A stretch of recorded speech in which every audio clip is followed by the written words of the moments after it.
ধর্ষণ এবং বলৎকার বেড়ে গেছে, মনে হয় যে হুজুরদের এটা অনেক স্বভাবের কাজ, না করলে গুনাহ হবে, এরকম মনে হইতেছে। এটা সরকার কিভাবে নিয়ন্ত্রণ করতে পারে? না, সরকার নিয়ন্ত্রণ করার হাত, সরকারের কাছে কোনো আদর্শিক কোনো ঘটনা নাই। বলৎকার, ধর্ষণ, আপনি হুজুরদের কথা বলেন, আসলে একচেটিয়া একদিকে দায়ী করলে হবে না, পুরো সমাজ ব্যবস্থার চিত্র কিন্তু এরকম।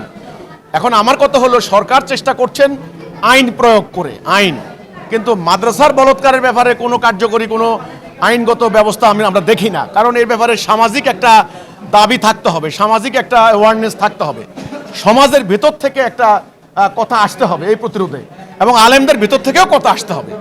সরকার তো এখন এগুলি ধরছেন না, এই জন্যে ধর্মীয় সেন্টিমেন্টের আশঙ্কা করছেন, ভয় করছেন। এই জন্যে তো এখন সরকার চেষ্টা করছেন যে প্রচলিত আইন, বিদ্যমান আইন, এটাকে প্রয়োগ করে যেন এটা মোকাবেলা করা যায় ধর্ষণের বিরুদ্ধে। আমি মনে করি, আমরা মনে করি, শুধুমাত্র আইন দিয়ে হবে না, শক্তি দিয়ে হবে না, রিমান্ডে দিয়ে হবে না, ফাঁসি দিয়ে হবে না। বিদ্যমান আইনি ব্যবস্থা, আইনি কাঠামো যে ব্রিটিশের তৈরি করা, এটা ব্যর্থ, এটা শান্তি দিবে না। আল্লাহর দেওয়া আইন, আল্লাহর দেওয়া বিধান, আল্লাহর দেওয়া দিনুল হক কায়েম করতে হবে।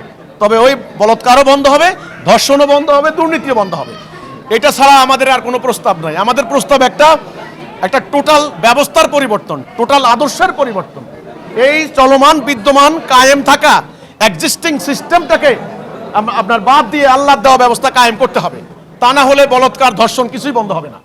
এখন কিছু কিছু রেমেডি হয়তো পাবেন, ওই যে মেয়েটাকে ধর্ষণ করে হত্যা করলো, ওই লোকটার ফাঁসি হলো, এরকম হতে পারে কিছু কিছু, কিন্তু ওভারঅল কিন্তু শান্তি কিন্তু আসবে না।